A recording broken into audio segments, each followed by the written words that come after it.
Start हुआ क्या? अच्छा तो ये चेक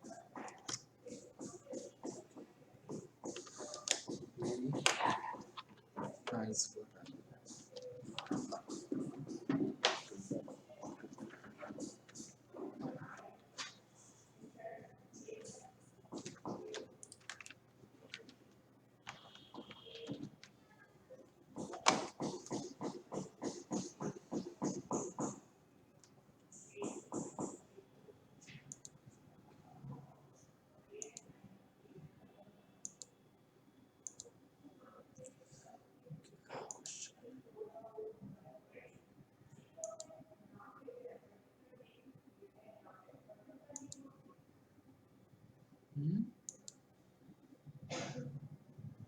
what is this?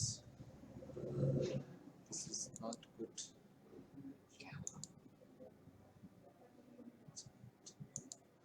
मैं स्लाइड्स में चेक कर रहा था।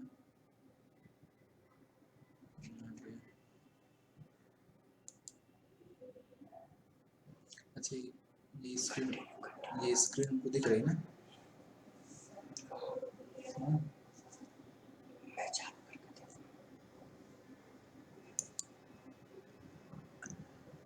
कोई नहीं, बच्चे आ गए। अच्छा चलो ठीक है, मैं शुरू करता हूँ। 5-3 बजे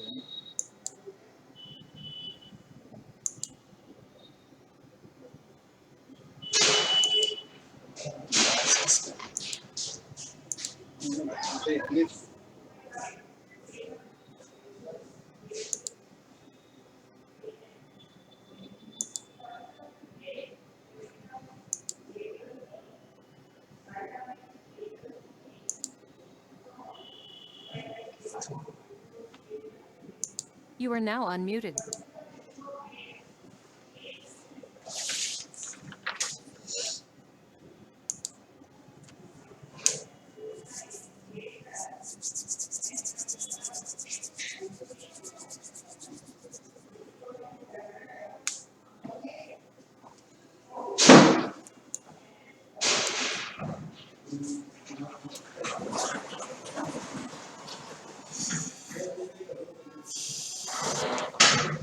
Hello everyone, how are you?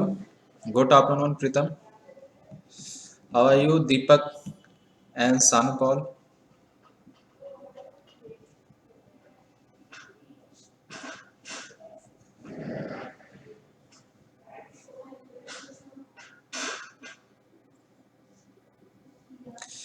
Good afternoon, good afternoon. Okay, fine, great, Pritam.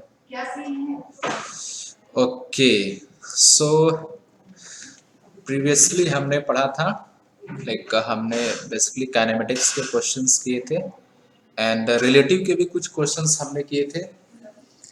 और बाकी अगर आप लोगों को कुछ अगर पूछना है ठीक है काइनेमेटिक्स पोर्शन से तो आप उसको पूछ सकते हो। And today will start with NLM, Newton's laws of motion, and we'll do some we'll revise some theory part, then after that we'll do some questions also. So किसी को कोई कुछ पूछना है प्रीवियसली जो हमने पढ़ा है लास्ट लेक्चर में काइनेमेटिक्स का, motion in 1D and motion in 2D part से?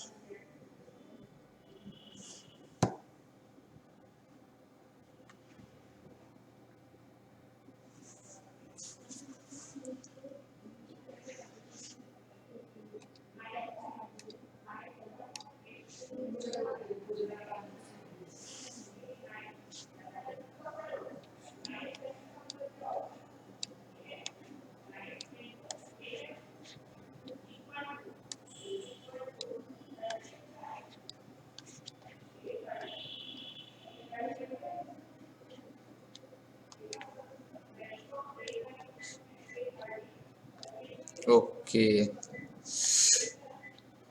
किसी को कोई अगर पूछना हो प्रीवियस लेक्चर से तो प्लीज आप फटाफट रिप्लाई करो, otherwise will proceed with NLM, Newton's laws of motion, right?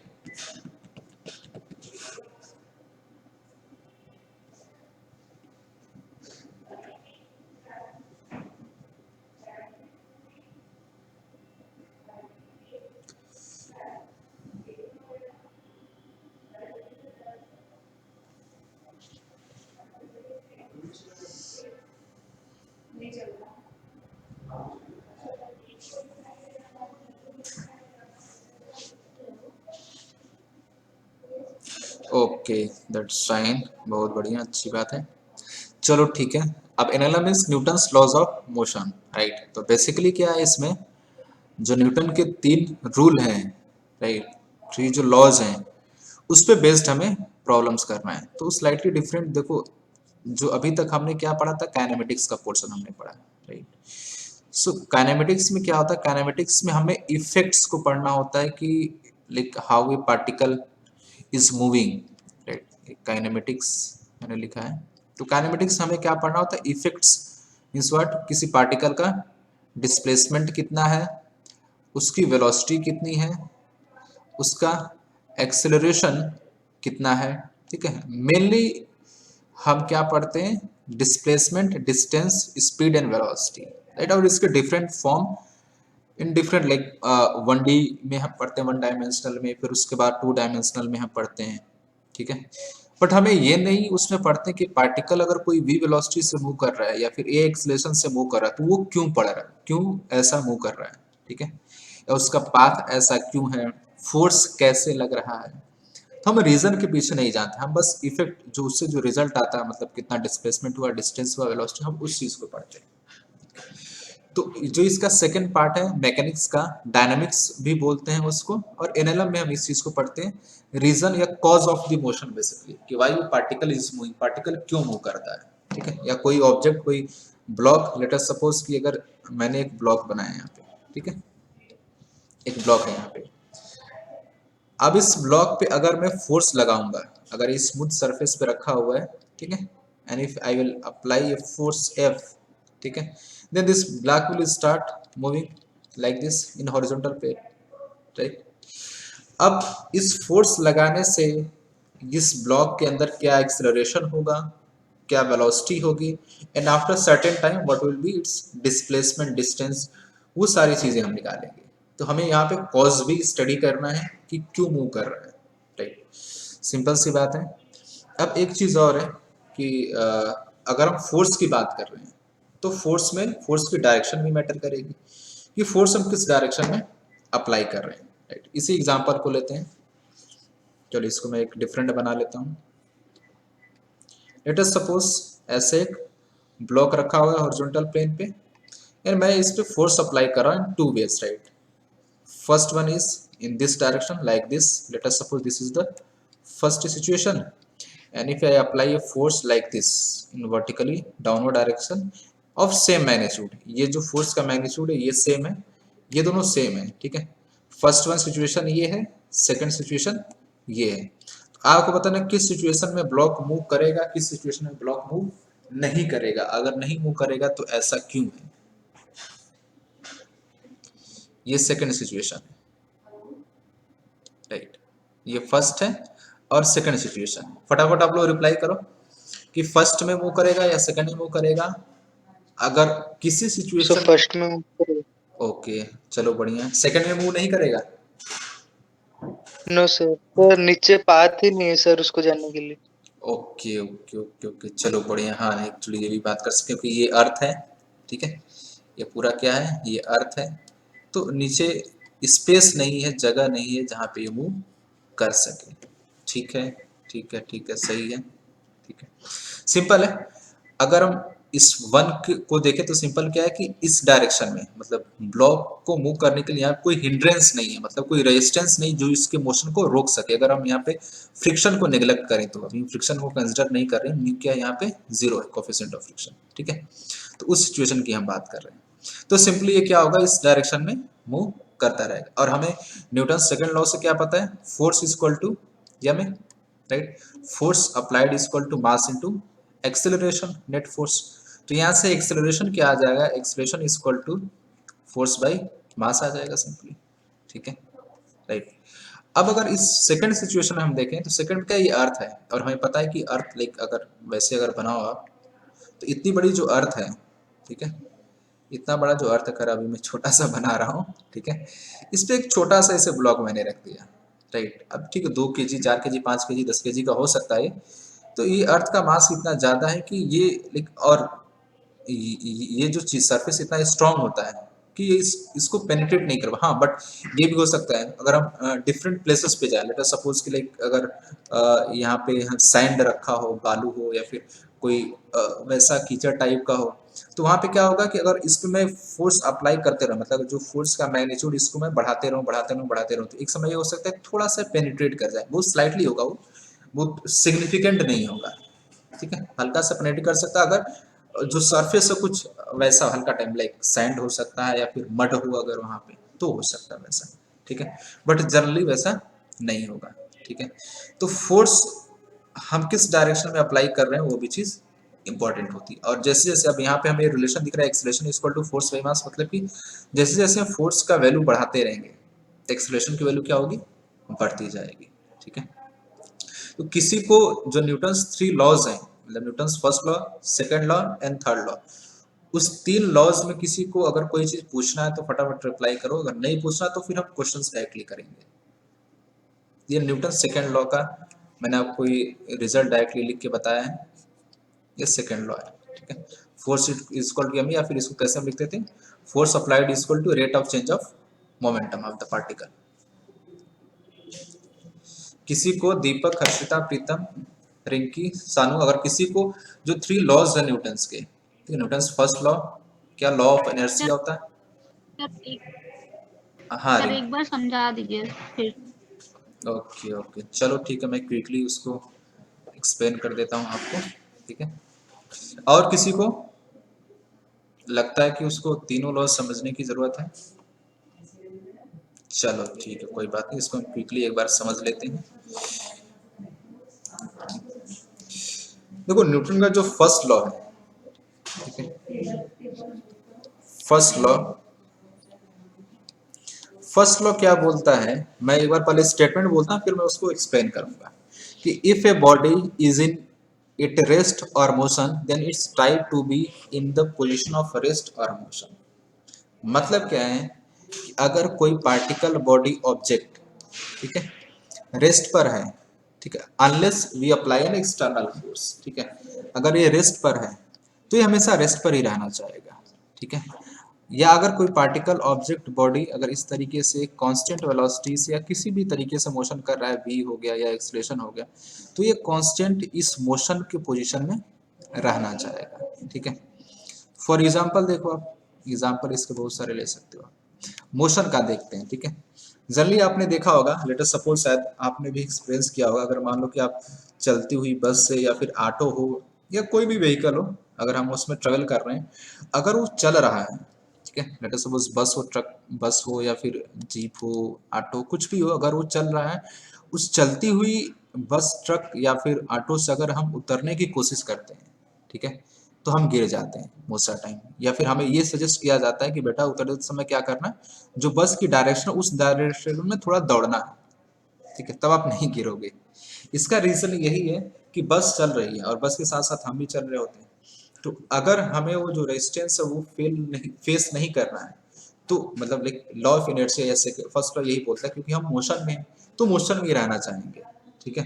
तो अगर हम बस से उतरने या जस्ट जंप करने के बाद फॉरवर्ड डायरेक्शन में रन नहीं करते, दौड़ते नहीं हैं, तो फिर हमें क्या होता है, एक फॉरवर्ड डायरेक्शन फोर्स लगता है, तो हम क्या होते हैं, गिर से जाते हैं। अगर कुछ लोग बैलेंस कर लेते तो अच्छी बात, नहीं बैलेंस कर पाते तो हम गिर से जाते हैं, ठीक है।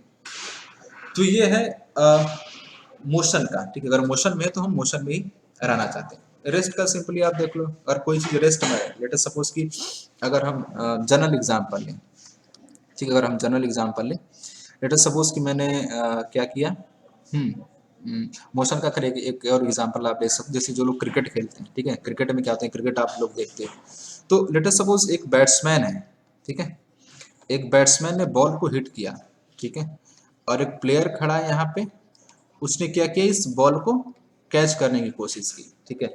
जिन लोगों ने खेला है वो इस चीज को और अच्छे तरीके से एक्सपीरियंस कर पाएंगे कि उस प्रोसेस में क्या होता है, अगर आप बॉल को कैच करते समय अपने हैंड को बैक साइड में ड्रॉ नहीं करोगे, पीछे नहीं खींचोगे आप, तो क्या होगा, आपके हाथ में थोड़ी सी चोट सी लग जाती है या फिर आपको थोड़ा सा हैवी फील होता है, ठीक है।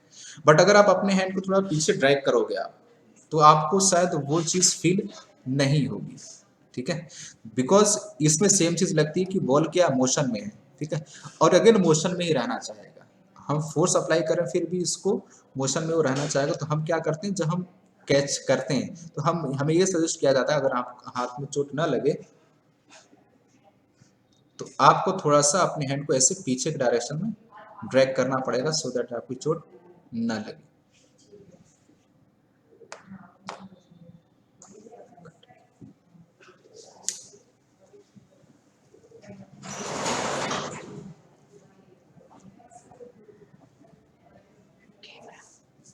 सब बंद है, ऑटोमेटिक बंद हो गया। Webcam sharing locked. अरे कनेक्ट ही नहीं है तो बढ़ाए कैसे? ऊपर देखो डिस्कनेक्टेड, यू आर डिस्कनेक्टेड।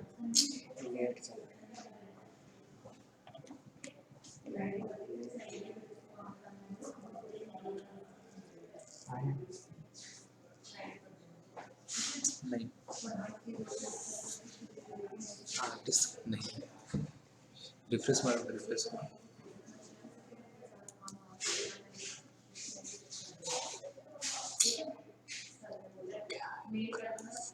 हाँ लिसन वाली तो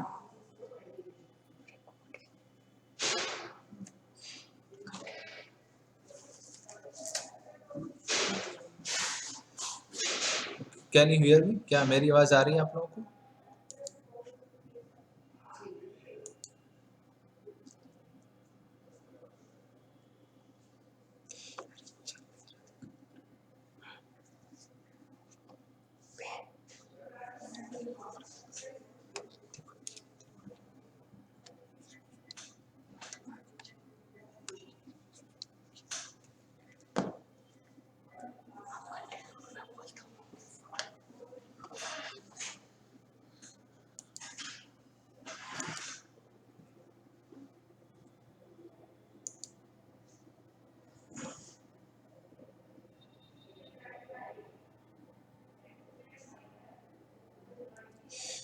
hello everyone, actually I think थोड़ा सा बीच में डिस्कनेक्ट हो गया था शायद। क्या आप लोग अभी मेरी आवाज सुन पा रहे हो? अगर आप सुन पा रहे हो रिप्लाई करो, so that I can proceed further. Okay Pritam. Okay, I think ये कहाँ तक मैंने एक्सप्लेन किया तो मुझे पता Sir, नहीं। we can't hear you. Okay okay, now can you hear me?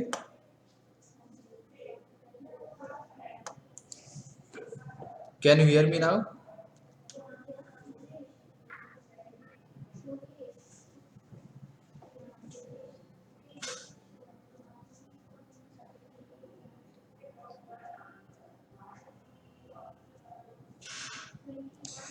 Okay still, क्या आपको मेरी आवाज अभी भी नहीं आ रही है? I think okay okay okay, wait a second, wait a second, wait a second, just let me check.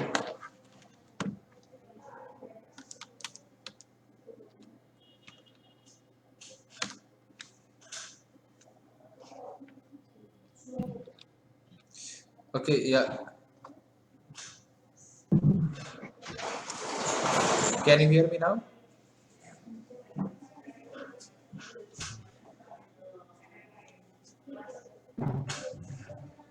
Sir,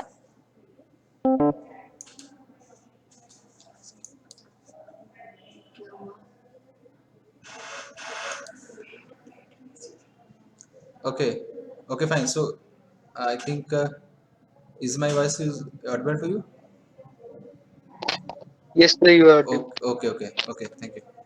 Okay, so like इसमें ये जो मैंने क्रिकेट बैट का एग्जांपल लिया था, ये आपको समझ में आया या फिर मैं फिर से एक्सप्लेन करूँ मैं इस चीज को?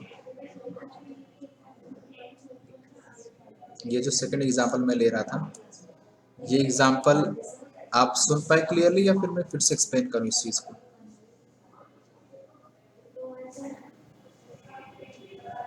रिंकी, ये एग्जांपल आपको समझ में आया या फिर मैं फिर से एक्सप्लेन करूँ? जी इतना सर समझ में आ गया। ओके बढ़िया। तो ये क्या है कि कोई ऑब्जेक्ट रेस्ट मोशन में तो मोशन में ही रहना चाहेगा। सिंपली रेस्ट का है, जब हम रेस्ट में रहते हैं तो वो रेस्ट में कोई भी एग्जांपल आप ले सकते हो, राइट। अगर हम किसी चीज को फेंक रहे हैं, सॉरी, लेट सपोज यहाँ पे, sorry wait a second,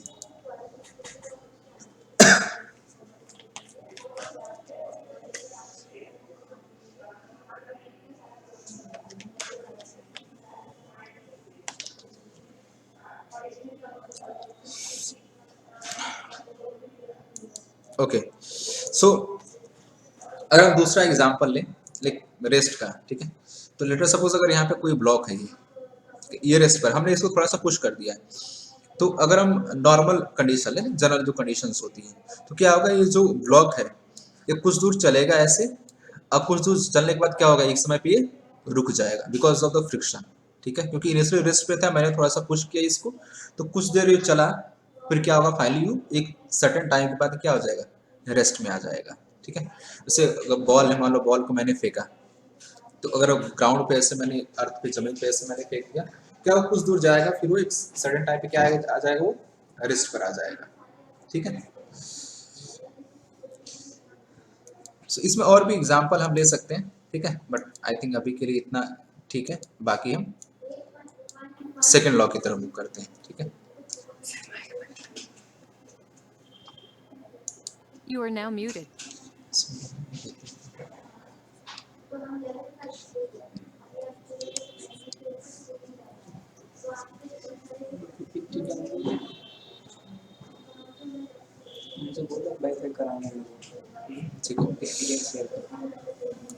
You are now unmuted. So second law क्या है, second law of motion simply हमें ये बताता है, ठीक है।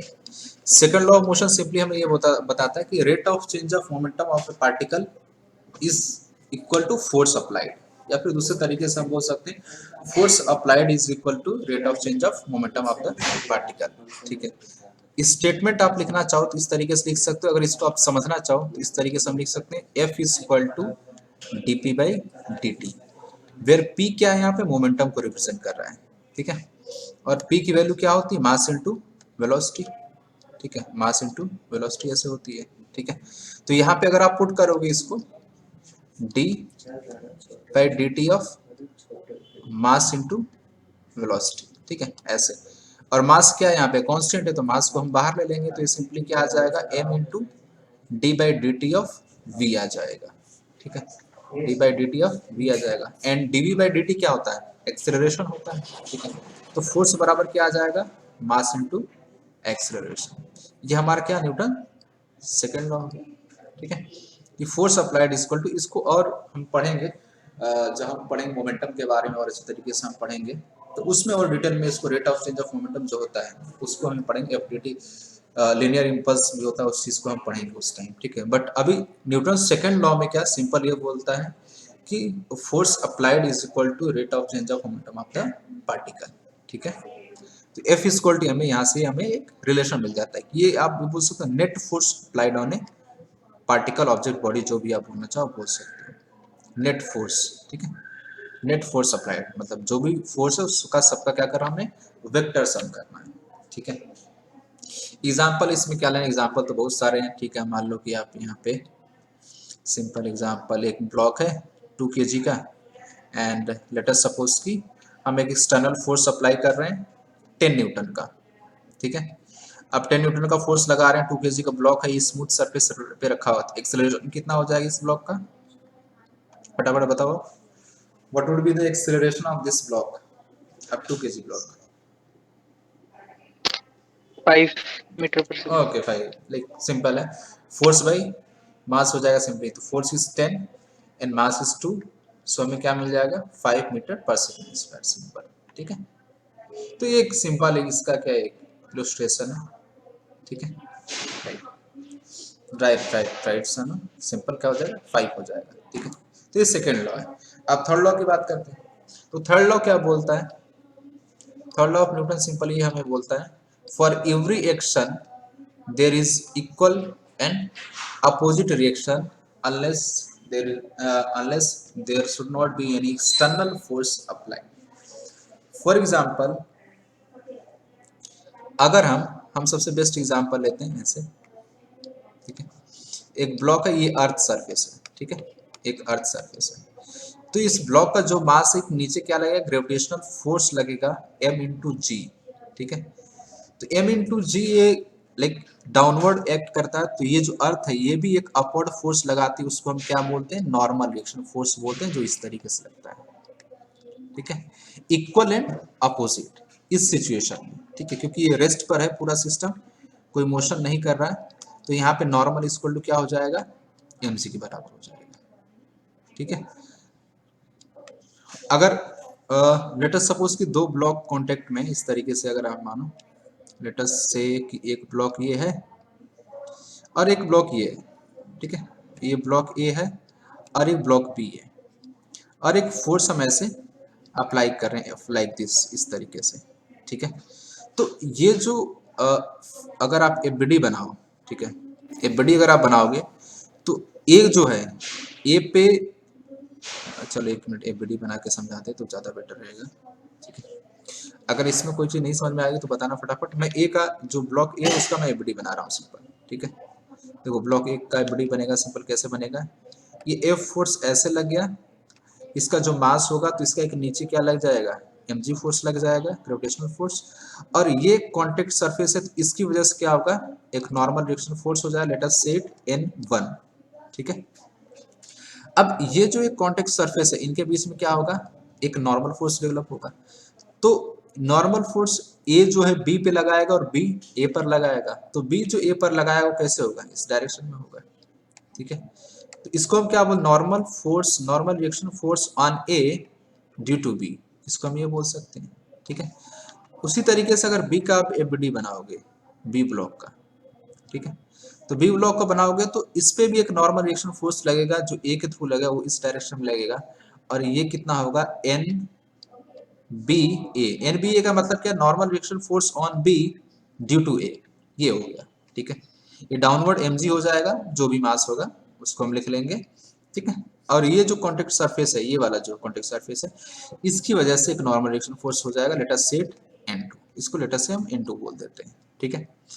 तो ये जो नॉर्मल रिएक्शन फोर्स NAB और NBA, इन दोनों का मैग्नीट्यूड क्या होगा, सेम होता है, ठीक है, और इसको भी हम एक्शन रिएक्शन पेयर बोल सकते हैं, क्यों, क्योंकि इनका मैग्नीट्यूड सेम है और डायरेक्शन क्या है, अपोजिट है, तो ये बोल सकते हैं कि normal reaction force between the contact surface of two block और two object are a action reaction pair, ठीक है, ऐसा भी हम बोल सकते हैं, ठीक है, सॉरी ये क्या हो जाएगा, NBA हो जाएगा, ठीक है, तो ये क्या हमारा होगा, न्यूटन्स थर्ड लॉ हो गया, for every action there is an equal and opposite reaction unless we apply an external force, ठीक है, ये क्लियर है सभी को, खैर बेसिक चीजें थी, आप लोगों ने पढ़ा भी था, एक बार मैंने रिवाइज भी करा दिया, अब इस पे क्वेश्चंस हम प्रैक्टिस करेंगे तो हमें चीजें और क्लैरिटी आएगी।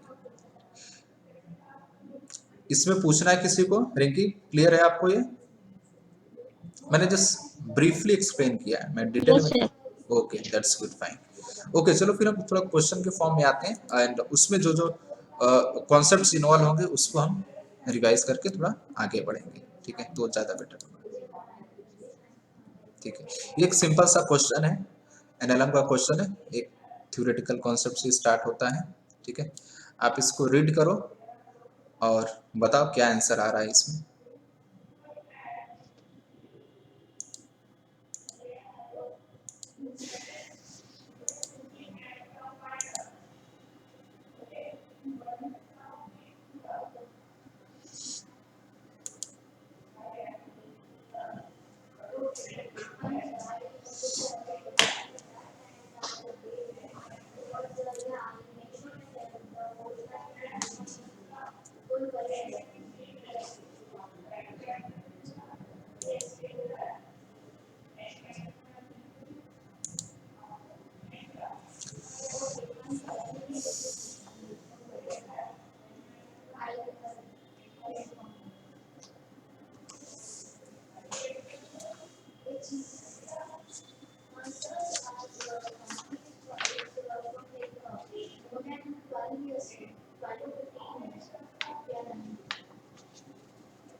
किसी का आंसर आया?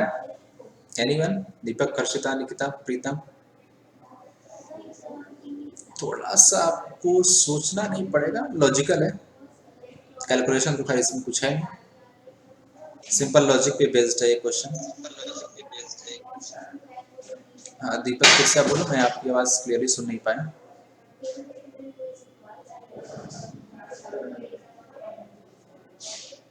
B option, okay okay fine, ठीक है, लेट अस चेक, देखते हैं क्या आंसर आता है।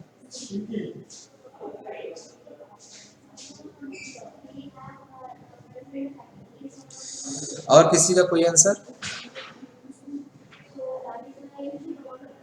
ओके चलो, देखो इसमें क्या बोला है, train is moving at a constant speed on horizontal rails, then from Newton's laws it can be inferred that, right.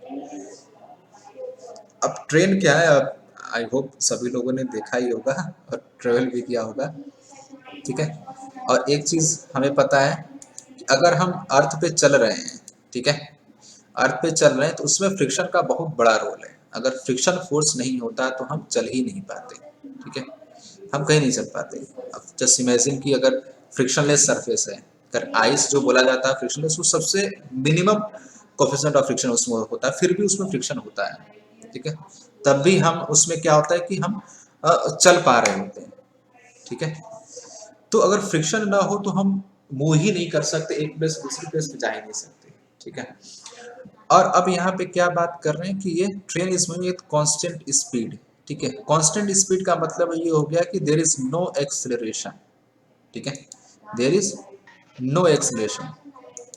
हाँ रिंकी बोलो, क्या बोल रही आप Rinki? Are you saying something?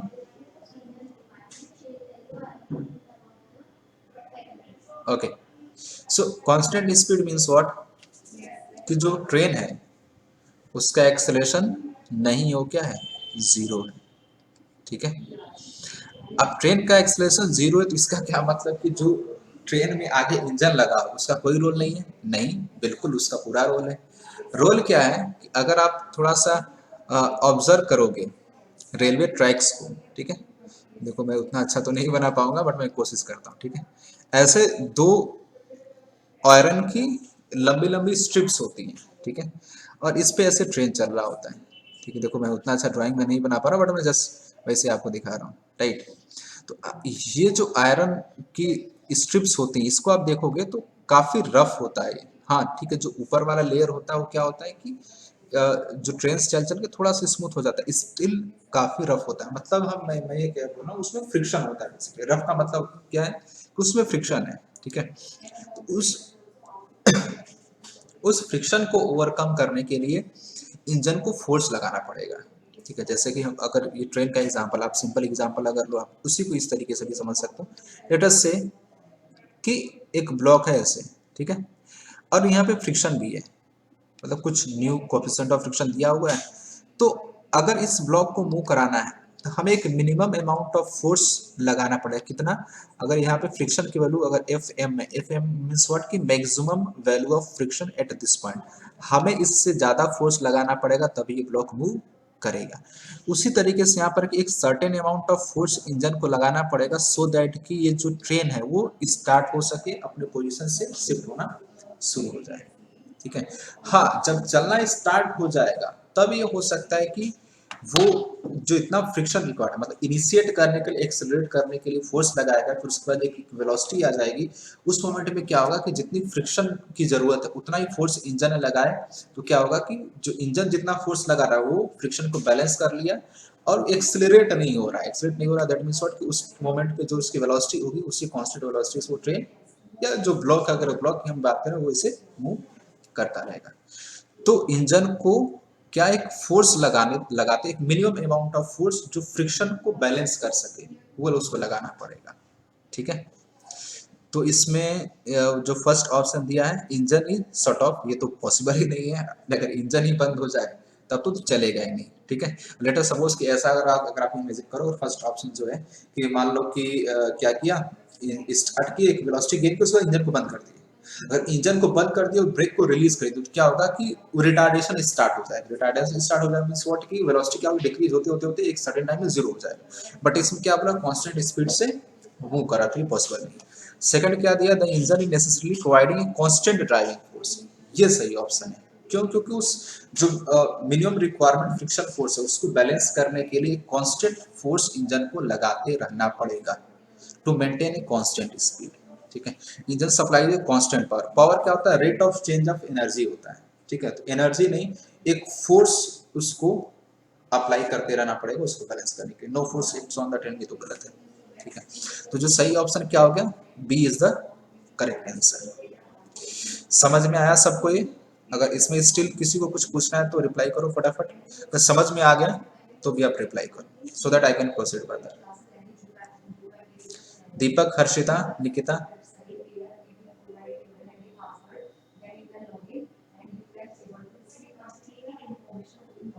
What is the okay, fine. Okay, good. Answer B is the correct, B correct answer है। अच्छा question था। ठीक है, थोड़ा सा ये हमारे प्रैक्टिकल लाइफ से रिलेटेड है तो हमें कैलकुलेशन नहीं, थोड़ा लॉजिकल वे में इसको सोचना था। ठीक है, चलो बढ़िया। रिंकी, आपको समझ में आ गया ये? yes sir? Okay, fine. Okay, so let us move on the next part. Okay, so see this question, simple question है, like a force vector applied on mass। ये इस वाले के force vector को represent कर रहा है। acceleration is this, then what would be the mass of the body? calculation थोड़ा सा easy question है, calculate करो फटाफट आप लोग, just do a try।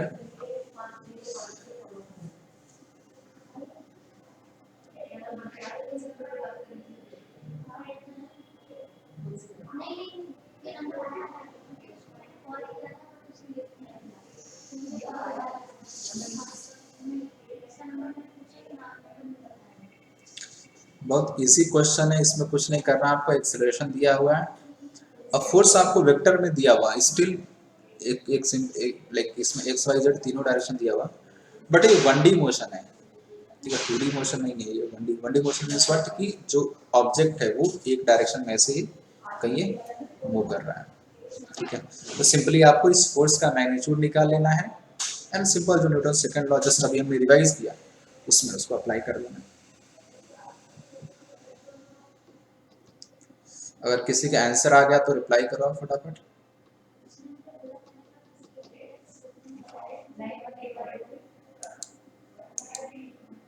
Option A, okay fine, I think हाँ ठीक है, option A is the correct. Yes sir, option है सर। ठीक है, सही है। हर्षिता का आ गया ऑप्शन, दीपक का आ गया, और किसका ऑप्शन ए आ गया,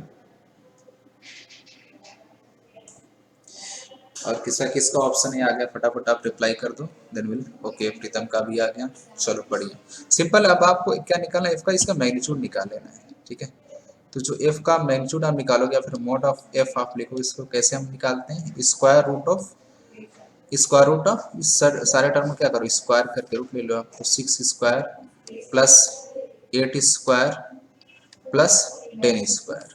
ठीक है, ये करोगे आप, सॉरी, तो ये आपको फाइनली क्या मिला, स्क्वायर रूट ऑफ 200 मिल जाएगा। ठीक है, स्क्वायर रूट ऑफ 200 आपको मिल जाएगा। ठीक है, 200 में, तो इसका मतलब क्या आ गया, 10√2 आ गया। ठीक है, 10√2 आ गया। ठीक है, and this force would be equal to what, mass into acceleration. Acceleration की वैल्यू 1 दी हुई, तो मास कितना आ जाएगा, 10√2, सॉरी केजी नहीं लिखा, ये केजी। ठीक है, ये तो अंडरस्टूड है, कोई दिक्कत नहीं इसमें। ठीक है, समझ में आ गया बाकी लोगों को? जिसका आंसर नहीं आया, सानू आंसर नहीं आया क्या इसका?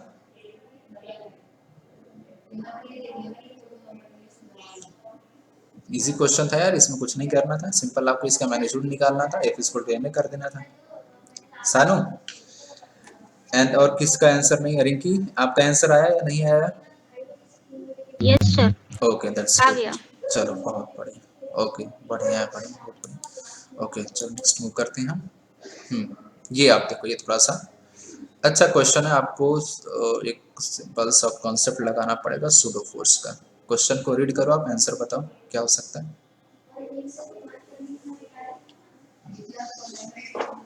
आपको इसमें सूडो फोर्स का कॉन्सेप्ट लगाना पड़ेगा, तब आप इसको कैलकुलेट कर पाओ।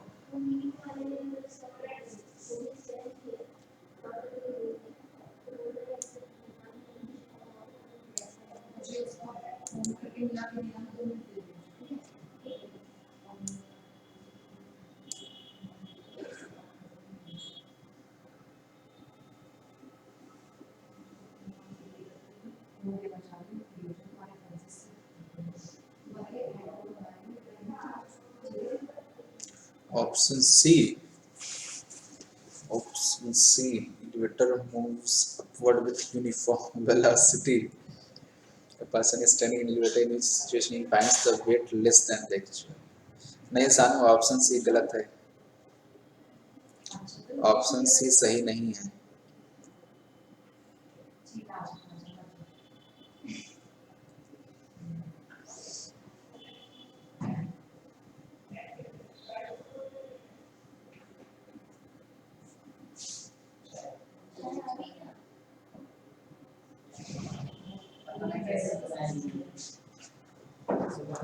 Option A, okay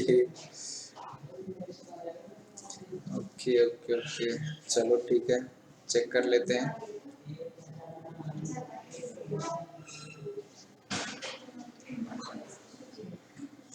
option A एक बार आप चेक करो, अच्छा कॉन्सेप्ट, इसमें इससे रिलेटेड कई सारे क्वेश्चंस पूछे जाते हैं, लेकिन कॉन्सेप्ट एक है, आपको सूडो फोर्स अप्लाई करना है। अब वो चीज़ आपको थोड़ा ध्यान रखना किस तरीके से कैसे आपको अप्लाई करना है, क्योंकि इसमें एक्चुअली वेइंग मशीन भी ऐसे पूछ लेता है कि वेइंग एलिवेटर में वेइंग मशीन रखा हुआ है और उस पर पर्सन खड़ा है, तो रीडिंग क्या होगा, बढ़ेगा घटेगा, ये सारे क्वेश्चंस पूछे जा सकते हैं। कंफ्यूजन हो रहा है, चलो बढ़िया, सही, कंफ्यूजन होना भी चाहिए, कंफ्यूजन रहेगा तभी क्लैरिटी आएगी। चलो अच्छी बात है, इसको देखते हैं अच्छे तरीके से, ठीक है। आओ नेक्स्ट पेज पे इस क्वेश्चन को देखते हैं अच्छे तरीके से, इस सिचुएशन को समझते हैं पहले अच्छे तरीके से। देखो हो क्या रहा है, इसमें इसने ये बोला है एक एलिवेटर है, एलिवेटर बना लेते हैं। एलिवेटर मतलब समझते हो ना आप सभी लोग, लिफ्ट, ठीक है, एक ऐसे लिफ्ट है। अब ठीक है, लेकिन एक ये जो केबल है इसका लगा हुआ है, और यहाँ पे एक ये वेट को मेजर करने के लिए क्या रखा है, एक वेइंग मशीन रखा हुआ है यहाँ पे, ठीक है, एक वेइंग मशीन रखा हुआ है, और लेट अस सपोज कि एक पर्सन ऐसे इस पे खड़ा है, ठीक है। तो एक चीज आप ध्यान रखो, वेइंग मशीन mg मेजर नहीं करती है, ठीक है, थोड़ा सा और लग रहा हो, वेइंग मशीन हमेशा नॉर्मल रिएक्शन मेजर करती है, ठीक है। नॉर्मल रिएक्शन मतलब क्या, कि अगर ये रेस्ट पर है, ठीक है, ये रेस्ट पर है, तो एक मिनट में इसको फिर से बना लेता हूँ। अगर ये रेस्ट पर है तो सिंपल ये mg नीचे लगेगा और ये नॉर्मल रिएक्शन फोर्स ऊपर लगेगा, ठीक है। तो ये जो वेइंग मशीन है ये बेसिकली नॉर्मल रिएक्शन मेजर करती है, ठीक है, उसको बताती है। अब देखो आप दूसरा केस, ये तो क्या है, जब ये रेस्ट पर है तब भी आप इसको काउंट कर सकते हो, या लिफ्ट अगर किसी कांस्टेंट वेलोसिटी से मूव कर रही है, आइदर अपवर्ड आइदर डाउनवर्ड, ये दोनों में सेम होगा, ठीक है। अब जब एक्सेलरेशन आ जाता है तब डिफरेंस क्या आता है, डिफरेंस ये आता है कि दो केस होगा, either the lift will move upward with constant acceleration और मे बी वेरिएबल एक्सेलरेशन, दोनों चीजें हो सकती हैं। तो अगर आप ग्राउंड फ्रेम से देखोगे तो लिफ्ट ऐसे मूव कर रहा है, हम ऊपर का केस लेते हैं, ठीक है, upper direction, late us suppose कि ए कांस्टेंट एक्सेलरेशन से मूव कर रहा है, ये एक्सेलरेशन वेरिएबल ही मान सकते हैं, कोई दिक्कत नहीं।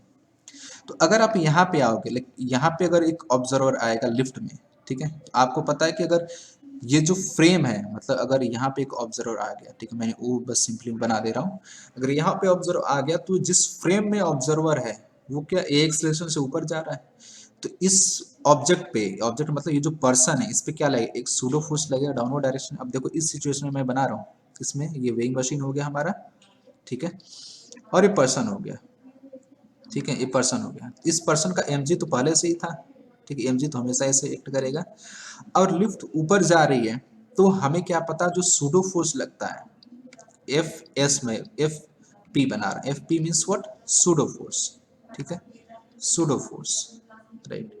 सूडो फोर्स क्या होता है, सूडो फोर्स क्या लगता है, जो फ्रेम का एक्सेलरेशन होता है उसके अपोजिट डायरेक्शन में सूडो फोर्स लगता है। उसकी वैल्यू क्या होती है, मास into acceleration of that frame, ये होता है हमारा सूडो फोर्स का रिलेशन, ठीक है। और ये जो हमारा फ्रेम का एक्सेलरेशन होता है उसके अपोजिट डायरेक्शन में लगता है, इस चीज को ध्यान रखना, ठीक है। जो भी हमारा फ्रेम का एक्सेलरेशन होगा उसके अपोजिट डायरेक्शन में उस ऑब्जेक्ट पे लगेगा। तो फ्रेम का एक्सेलरेशन अपवर्ड है तो इस पे किधर लगेगा, डाउनवर्ड डायरेक्शन में लगेगा, एफ पी। तो यहाँ पे अगर ए एक्सेलरेशन से ऊपर जाएगा तो सूडो फोर्स सिंपली क्या हो जाएगा, इस मैन पे सिंपली क्या हो जाएगा, एम इंटू ए हो जाएगा, ठीक है। तो नेट नॉर्मल रिएक्शन फोर्स क्या हो जाएगा, एन हो जाएगा ये, ठीक है। और एन की वैल्यू कितनी हो जाएगी इस सिचुएशन में, देखो आप, एन की वैल्यू सिंपल आपका हो जाएगा M G plus M A हो जाएगा। सिंपल आप रिलेशन इसको लगाओगे, एम ए क्या मतलब, like pseudo force, M G plus pseudo force क्या है, एम इंटू ए है। तो ये नॉर्मल रिएक्शन फोर्स कितना आ जाएगा, ये यही आपका रीडिंग होगा, यही आपका रीडिंग होगा। या फिर ये पूछ सकते हो कि यही वेट जो है वो आदमी फील करेगा लिफ्ट में, अगर लिफ्ट ऊपर जाती है तब, ठीक है। तो अगर एक्सेलरेशन कांस्टेंट हो तो भी ये हैवी वेट फील करेगा। अगर एक्सेलरेशन वेरिएबल हो, कई बार एक्सेलरेशन वेरिएबल दे देता है, तो क्या होगा, टाइम के साथ ये इसका जो ये फील करेगा। या फिर अगर वेइंग मशीन रखा हुआ है, अगर ये वेइंग मशीन है तो समय के साथ क्या होगा कि वेइंग मशीन का जो रीडिंग है वो क्या होगा, बढ़ता रहेगा बढ़ता रहेगा बढ़ता रहेगा और बढ़ता रहेगा, ठीक है। ये तो केस तब है जब लिफ्ट ऊपर मूव कर रही है, ठीक है। अब सेकंड केस लेते हैं जब लिफ्ट नीचे मूव कर रही है, ठीक है। आओ देखो, late us suppose same situation है, लिफ्ट कुछ नीचे ए एक्सेलरेशन से आ रही है, राइट। अब देखो इस सिचुएशन में हम क्या बनाएंगे, अब अगेन इस ये जो वेइंग मशीन है इस पे पर्सन को बैठा देते हैं, ठीक है। ये पर्सन इस पे बैठ गया वेइंग मशीन पे, राइट। और ये जो फ्रेम है वो नीचे आ रहा है, तो पहले तो इस पे एमजी फोर्स बना लेते हैं सिंपली। ये एमजी फोर्स ऑब्वियसली हमेशा नीचे ही लगेगा। अब फ्रेम नीचे आ रहा है तो सूडो फोर्स किधर लगेगा, ये ऊपर के डायरेक्शन में लगेगा। सूडो फोर्स की वैल्यू कितनी होगी, एम इंटू ए होगा। नॉर्मल रिएक्शन फोर्स मान लेते हैं ये कितना है, ये एन है, ठीक है। नॉर्मल रिएक्शन फोर्स कितना है, एन है, राइट। तो नॉर्मल रिएक्शन फोर्स की वैल्यू इस सिचुएशन में कितनी हो जाएगी, इस सिचुएशन में आप निकालोगे N plus M A equal to M G. चलो मैं इसको 2 बार लिख देता हूँ, कोई दिक्कत नहीं, इक्वल टू एम जी, ठीक है। तो एन की वैल्यू कितनी हो जाएगी, एन की वैल्यू हो जाएगी M G minus M A हो जाएगा, ठीक है। तो क्लियरली आपको दिख रहा है इसमें एम जी में से कुछ घट रहा है, मतलब कम हो रहा है, ठीक है। तो ये एक्सेलरेशन कांस्टेंट भी हो सकता है, वेरिएबल भी हो सकता है। अब जैसा वेरिएबल होगा उसके हिसाब से हम क्या करेंगे, इसको जो भी आंसर ऑप्शन दिया रहेगा वही मशीन का रीडिंग हो जाएगा। तो अगर लिफ्ट कांस्टेंट एक्सेलरेशन से नीचे आ रही है, आप देखो कि नॉर्मल रिएक्शन फोर्स क्या हो रहा है, घट रहा है। दैट मीन्स कि वेइंग मशीन की रीडिंग घट रही है, दैट मीन्स कि जो पर्सन है वो लाइट फील करेगा, या फिर उसका जो रीडिंग आएगा वेइंग मशीन पे उसके एक्चुअल जो वेट है mg उससे क्या होगा, वो कम आएगा, उतना नहीं आएगा जितना होना चाहिए, ठीक है। समझ में आया आप लोगों को? अगर किसी को नहीं समझ में आया तो आप रिप्लाई करो फटाफट, then I will explain again.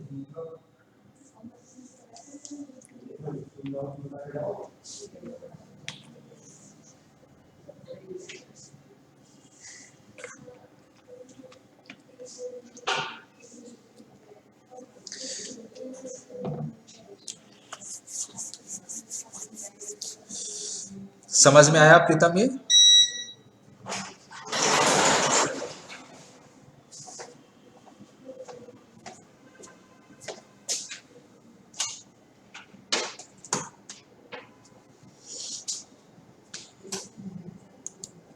Okay fine. Rinki आपको समझ में आया ये? Yes sir. ओके बहुत बढ़िया। और किसी को समझ में अगर नहीं आया तो बताओ। निकिता, हर्षिता, दीपक? सर आ गया। चलो बहुत बढ़िया, बहुत बढ़िया। अब बताओ इसमें कौन सा ऑप्शन सही होगा। अब मैंने सारी पॉसिबिलिटी एक्सप्लेन कर दी।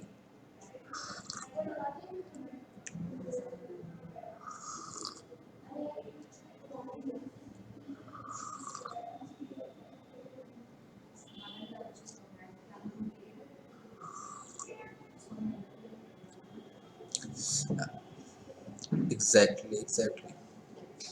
तो इतना सब कुछ समझाने के बाद आई थिंक अब क्या बोल रहा है इसमें कि जो वो वेट फील कर रहा है वो क्या है, less than is actual wait. तो अब इस बात है वो लेस कब फील करेगा, जब वो नीचे आ रहा होगा। ठीक है, आई थिंक सभी लोगों को समझ में आ गया, option B would be the correct option. Clear है सभी को ये?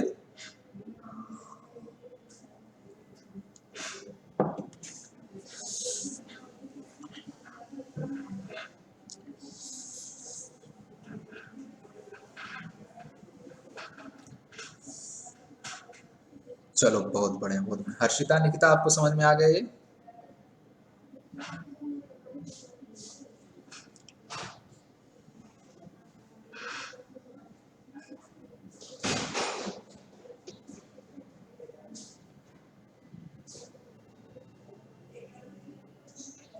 हर्षिता एंड निकिता आपको ये समझ में आ गया concept? Yes, sir. Okay Yes, sir. okay, fine, that's good. Okay, so let us move on the next one. Okay, I think ये similar kind of है। I think ये अब आपको देख के आंसर बता देना चाहिए। हाँ, थोड़ा सा इसमें एक चीज है ग्रेविटेशन का ही। चलो ठीक है, बताओ फिर मैं आपको बता देता हूँ।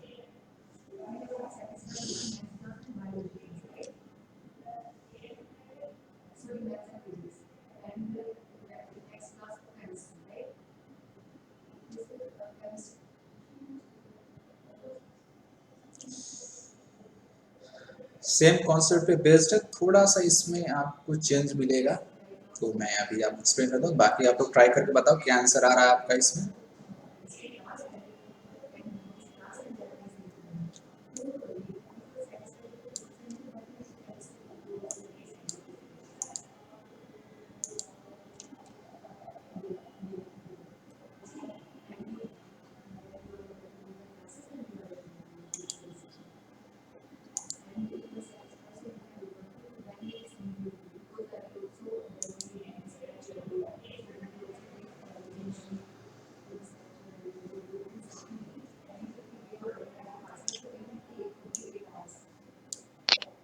Sir C D, yes sir. नहीं, सिंगल करेक्ट ऑप्शन है, कोई एक ऑप्शन नो सही सर, है। सी डी दिख नहीं रहा था तो वही बोल रहा था। अच्छा सॉरी, अब दिख रहा है आपको? Yes sir. ओके फाइन, ठीक है।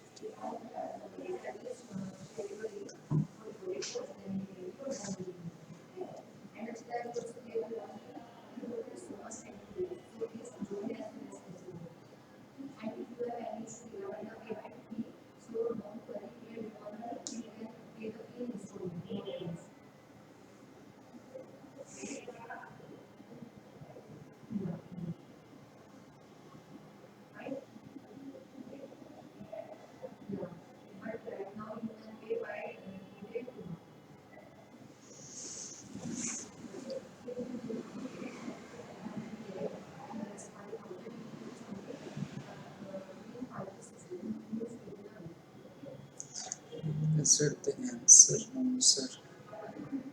Okay, miss, what do you want to ask, Harshita? Okay. No, I'm asking that like which one would be the correct answer in this particular question?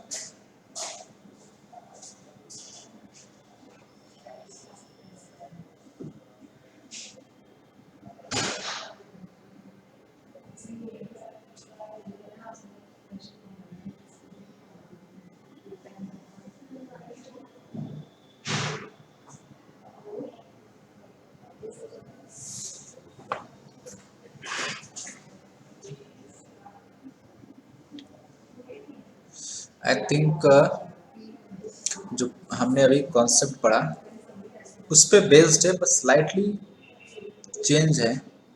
Change नहीं, एक चीज और उसमें add है।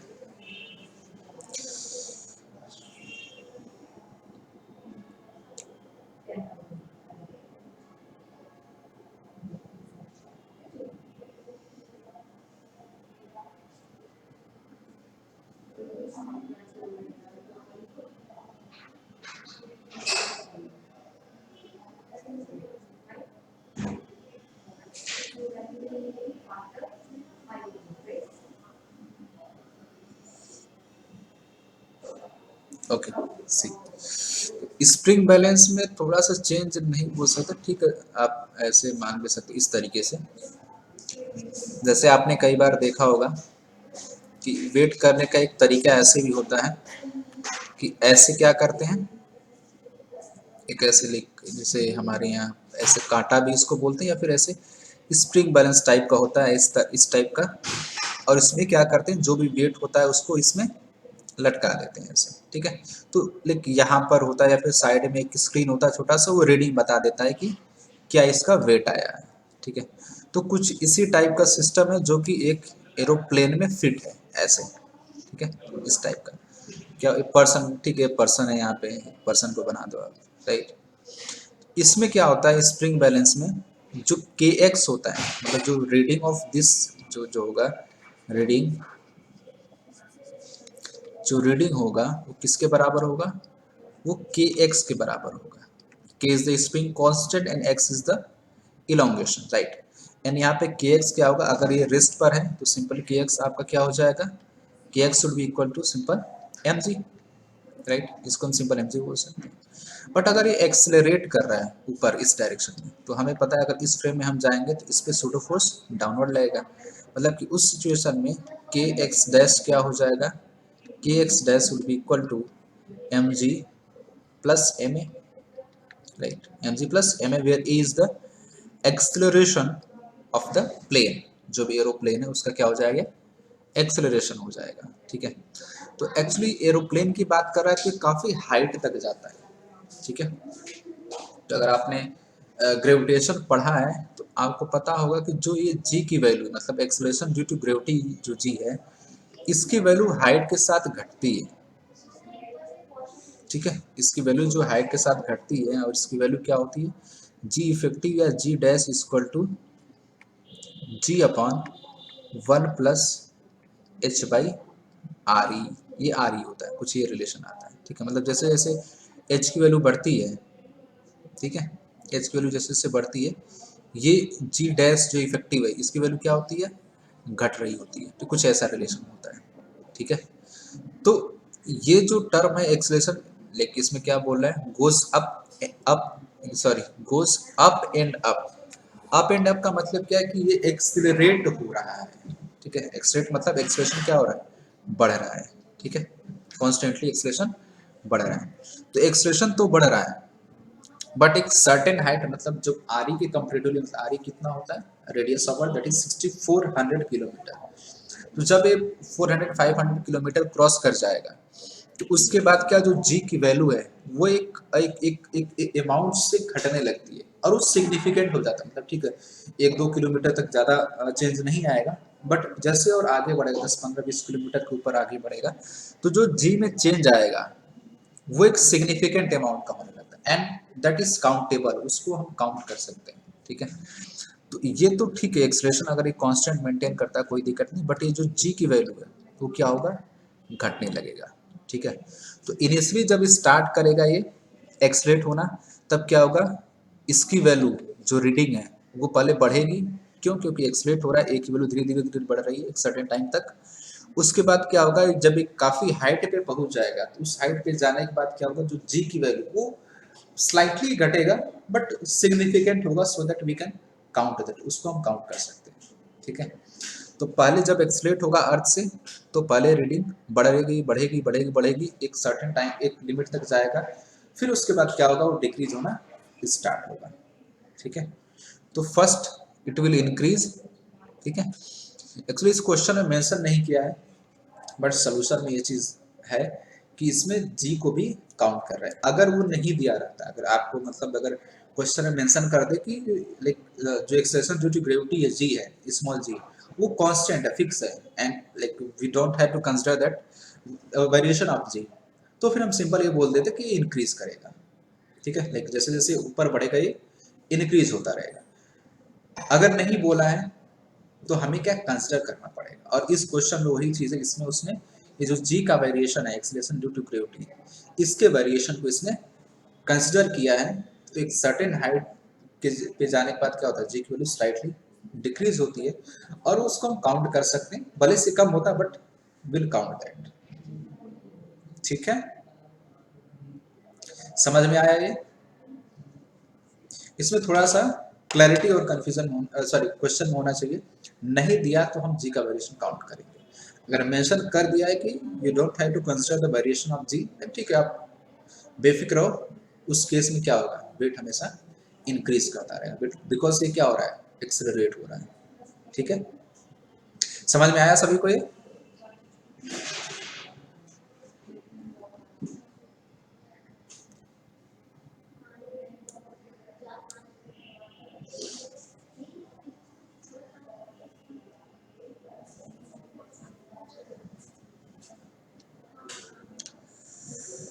दीपक, Pritam, Rinki, got it? Okay, fine Yes, fine, sir. Okay fine, ठीक है ठीक है। Anyone, any confusion?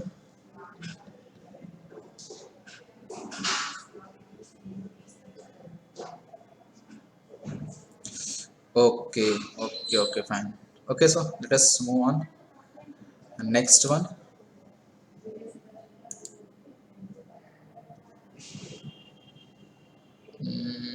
Okay, simple question है,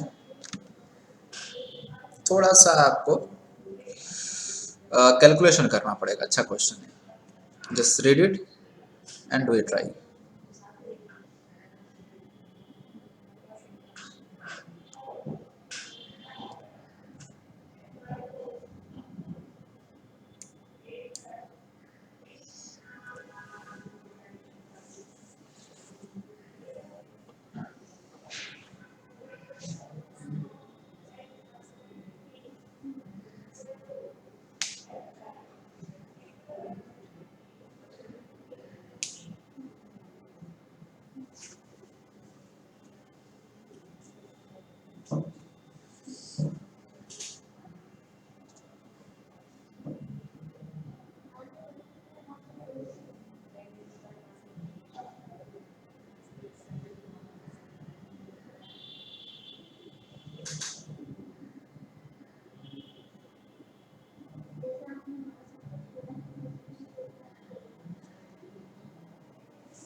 अगर क्वेश्चन नहीं समझ में आ रहा है तो आप रिप्लाई करो, आई विल एक्सप्लेन इट इमीडिएटली। अगर आपको समझ में आ रहा है तो आप ट्राई करो।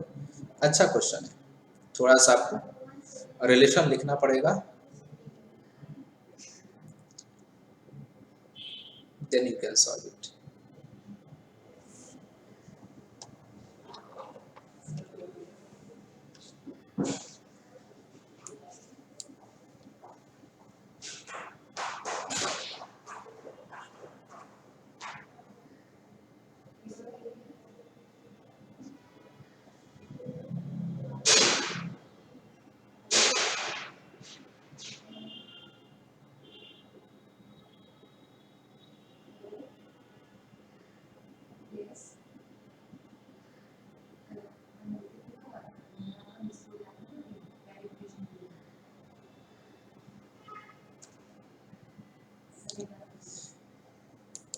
किसी का आंसर आया? Anyone got the answer?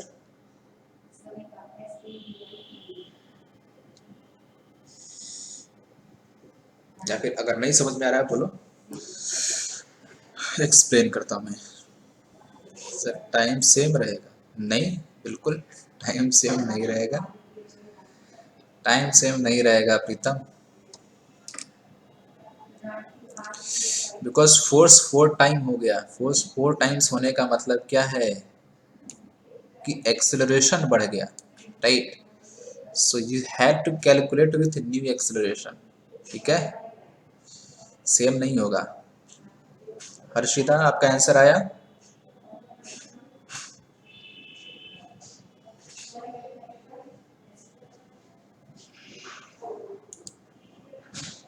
D. Okay, let me check. I think so. D is right. I think so. Let me check. Okay. Okay, so let us do it. Simple क्या बोला है? There is an object, right? And इस पे एक net force लग रहा है इस डायरेक्शन। लेट अस से फोर्स F है, ठीक है? तो एंड लेट अस से मास m है इसका। सो एक्सेलरेशन कितना इसका हो जाएगा? एक्सेलरेशन सिंपली हो जाएगा force by mass, right. And ये क्या बोल रहा है, it starts from rest and to its final velocity in 16 second, right. So rest start होगा मतलब कि वेलोसिटी आफ्टर 16 सेकेंड कितना हो जाएगा, 0 प्लस एक्सेलरेशन इंटू 16 टाइम 16 दिया हुआ है। एक्सेलरेशन हम ए ऐसे ही लिखते हैं, ठीक है। तो v इक्वल टू कितना हो जाएगा, सिंपली 60 ए यूनिट हो जाएगा, ठीक है, फर्स्ट केस में। अब सेकंड सिचुएशन में क्या बोल रहा है, इसमें ये बोला कि अब जो ये फोर्स इस पे लग रहा है वो फोर्स 4 टाइम्स बड़ा है इनिशियल के, मतलब क्या बोल सकते हैं, इस पे कितना फोर्स लग रहा है, 4F फोर्स लग रहा है, ठीक है। इन सेकंड केस की हम बात कर रहे हैं, ठीक है। तो एक्सेलरेशन कितना हो जाएगा, let us say it a dash would be equal to 4F/m, ठीक है, 4F/m। तो ये कितना इनिशियल के इक्वेट करें तो ये कितना हो जाएगा, सॉरी इसको हम लिख सकते हैं 4 टाइम्स a या ए नॉट जो भी लिख लो, ये जो ए मीन्स व्हाट, ये जो इनिशियल है, ये जो वैल्यू है, ठीक है। अब ये क्या बोल रहा है कि how long would it the object take to reach the same final velocity from rest, ठीक है। अभी बोला कि ये वेलोसिटी गेन करने में उसको कितना समय लगेगा, ठीक है, मान लेते हैं समथिंग t टाइम लगता है, ठीक है। तो v dash is equal to 0, मतलब इनिशियल वेलोसिटी 0 है, a इंटू टी, एक्सेलरेशन कितना है 4 है, और हमने टाइम कुछ t मान लिया, ठीक है। तो ये जो वेलोसिटी किसके बराबर होनी चाहिए, इसके बराबर होनी चाहिए, ठीक। तो इसको हम क्या करते हैं 16a के बराबर कर देते हैं, 16a is equal to 4a into T. तो यहाँ से t की वैल्यू कितनी आ जाएगी, 4 सेकेंड आ जाएगी, ठीक है। So right option is the D, 4 second, ठीक है। I think Harshita was right, yes, Harshita का ऑप्शन सही था, D is the correct answer. समझ में आया सानू, प्रीतम, सेम टाइम नहीं रहेगा, फोर्स जब हम इंक्रीज करते हैं तो एक्सेलरेशन बढ़ता है, न्यूटन सेकंड लॉ अभी ये से समझ में आ गया। ठीक है, अभी जस्ट एक्सप्लेन किया था हमने। जैसे अगर फोर्स की वैल्यू बढ़ाते हैं या मास घटाते हैं तो फिर वो वेरी करेगा। रिंकी आपको समझ में आया, यस सर, समझ में आ गया। ओके, बहुत बढ़िया, ओके फाइन, चलो अच्छी बात है। Okay, so let us move on the next one.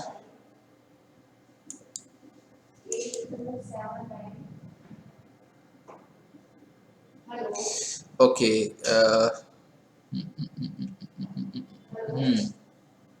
ठीक है ठीक है ठीक है। एक स्प्रिंग बैलेंस है, आप इस क्वेश्चन को रीड करो एंड एक बार आप ट्राई करो, then I will explain to you.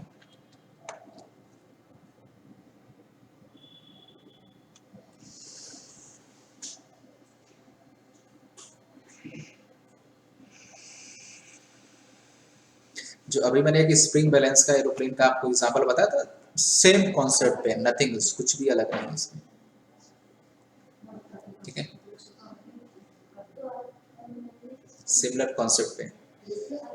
Nikita, अभी आप कहीं शायद गायब हो गई थी, लाइक प्रीवियस क्वेश्चन आपको क्लियर हुआ निकिता?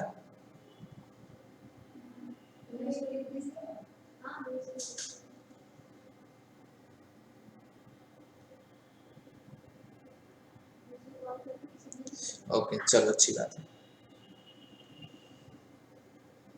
ओके, इस क्वेश्चन को ट्राई करो आप। ओके ओके, चलो कोई बात नहीं।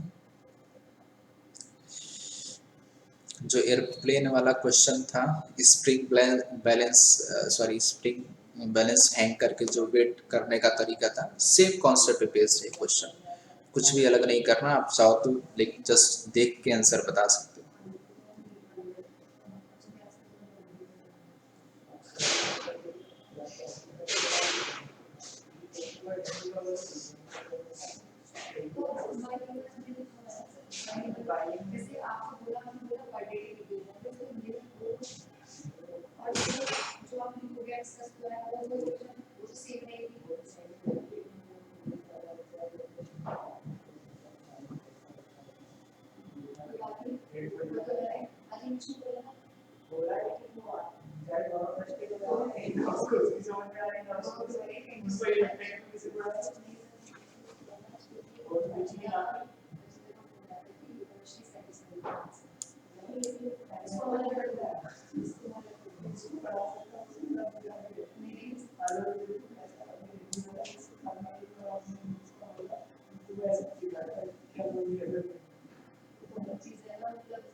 Okay, option C right. Harshita, आपका आंसर आया।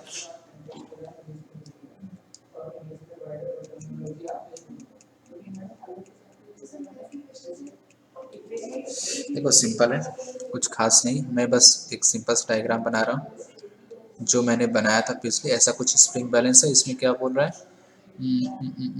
Steady lift acceleration upward reading the object, ठीक है, कोई ऑब्जेक्ट मान लो ऐसे है, ठीक है।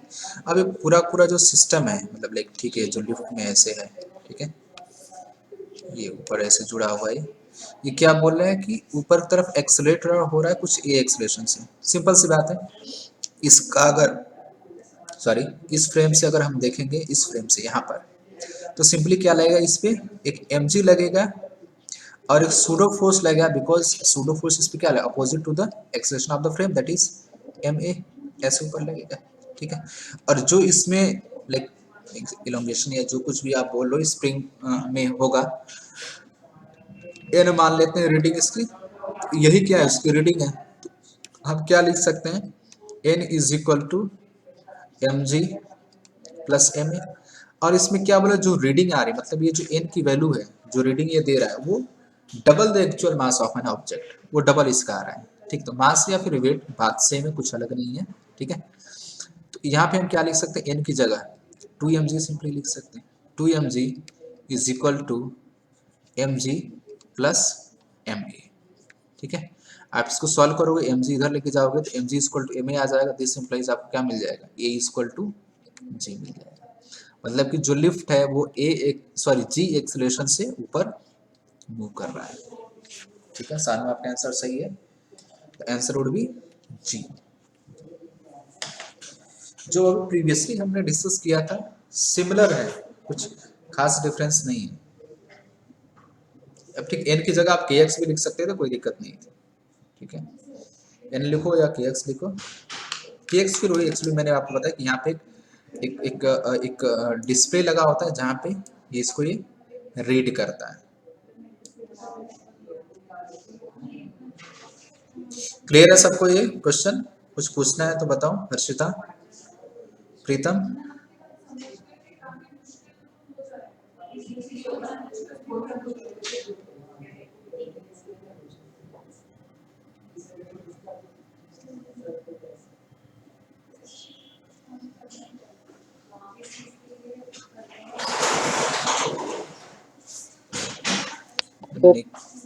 निकिता नहीं समझ में आया। Okay sir doubt. ओके, ठीक है ठीक है ठीक है ठीक है। देखो इसमें क्या बोला, spring balance hanging in steady state inside a lift accelerating upward shows A reading of double the actual mass of an object, ठीक है। ये बोल रहा है कि ये जो स्प्रिंग बैलेंस, एक्चुअली क्या होता है, spring balance is one of the kind of an instrument to measure weight of an object, ठीक है। एक काइंड का इंस्ट्रूमेंट होता है जो किसी ऑब्जेक्ट का वेट मेजर करने के लिए यूज होता है। राइट, आपने शायद कई जगह देखा भी होगा, हो सकता है नहीं भी देखा होगा, ठीक है। जहाँ जहाँ बड़े बड़े कंटेनर्स और चीज़ें होती है तो उसको स्प्रिंग बैलेंस ऐसे हैंग करके उसको वेट किया जाता है। जैसे जैसे तराजू जो होता है, तराजू को उसको हम नहीं वेट कर सकते, तो उसको ऐसे टो करके उठा के उसको उस तरीके से मेजर किया जाता है, ठीक है। तो उस काइंड का कुछ एक इंस्ट्रूमेंट होता है स्प्रिंग बैलेंस, ठीक है। तो उसका जो अरेंजमेंट है कुछ इस टाइप का होता है, ठीक है। ऐसी स्प्रिंग लगी होती है और साइड में ये रीडिंग यहाँ पे आता है, ठीक है। साइड में या इसी में ऊपर यहाँ पे लगा हो सकता है, या फिर यहाँ पे लगा हो सकता है, यहाँ पर भी लगा हो सकता है, ठीक है। तो इसके वेट को मेजर करता है बेसिकली, ठीक है। तो अगर ये क्या बोल रहा है कि ये जो स्प्रिंग बैलेंस और ये ब्लॉक है वो फ्रेम, मतलब जो लिफ्ट है उस लिफ्ट फ्रेम में देखे तो रुका हुआ, वो मूव नहीं कर रहा है, ठीक है। और जो लिफ्ट है वो ए एक्सलेशन से ऊपर मूव कर रहा है। तो अगर आप इस लिफ्ट फ्रेम में आओ, मतलब यहाँ पे अगर आप आओ, यहाँ पे लिफ्ट फ्रेम में अगर आप देखो, ठीक है, तो इसका अगर एफडी आप सिंपल बनाओ, ठीक है, इसका अगर आप एफडी बनाओ, सॉरी, अगर आप एफडी बनाओ इस ब्लॉक का, ठीक है। ब्लॉक का अगर एफडी आप बनाओगे तो सिंपल सी बात है, mg फोर्स नीचे लगेगा, ठीक है। और इस फ्रेम के यहाँ पे अगर ऑब्जर्वर है तो इसके रिस्पेक्ट में अगर हम बना रहे हैं तो हमें क्या पता सूडो फोर्स लगेगा एक बैकवर्ड डायरेक्शन में, इस तरीके से सूडो फोर्स, राइट। और सूडो फोर्स क्या होता है, opposite to acceleration of the frame लगता है, ठीक है। और इसकी वैल्यू को कितनी होती है, mass into acceleration of the frame, तो क्या हो जाएगा m इंटू ए हो जाएगा, ठीक है। तो kx कितना हो जाएगा, अगर kx की मैं बात करूँ तो यही एक्चुअल रीडिंग होता है जो स्प्रिंग बैलेंस देता है। तो सॉरी, ये kx की वैल्यू कितनी हो जाएगी, mg प्लस ma हो जाएगी, ठीक है। mg प्लस ma हो गया, राइट। अब ये क्या बोल रहा है कि ये जो रीडिंग है ये double of the actual mass of an object है, जो उसका मास है या फिर वेट बोल रहा हूँ उसके वेट का डबल है, ठीक है। मतलब kx equal to what, 2mg simply, ठीक है। 2mg equal to mg plus ma, इसको आप सिंप्लीफाई करोगे तो आपको क्या मिल जाएगा, a की वैल्यू मिल जाएगी, ठीक है। तो बेसिकली स्प्रिंग बैलेंस एक इंस्ट्रूमेंट है to measure the weight of an object, और कुछ इस टाइप का अरेंजमेंट होता है, छोटी सी स्प्रिंग लगी होती है उससे मेजर करता है, टो करके ऐसे हैंग करके वो उसको मेजर करता है। एक ये हो गया कि वेइंग मशीन हो गई, वेइंग मशीन अभी जस्ट मैंने एक्सप्लेन किया था, ठीक है। समझ में आया Nikita?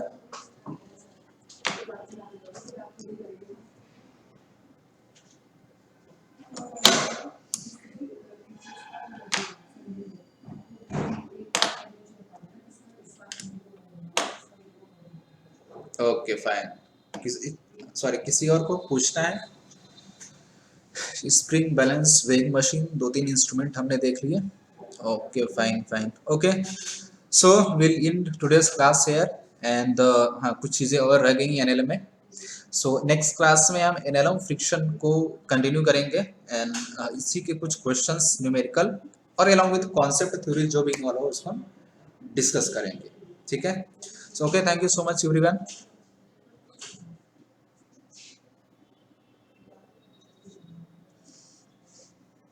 Thank you sir. Thank you so much everyone.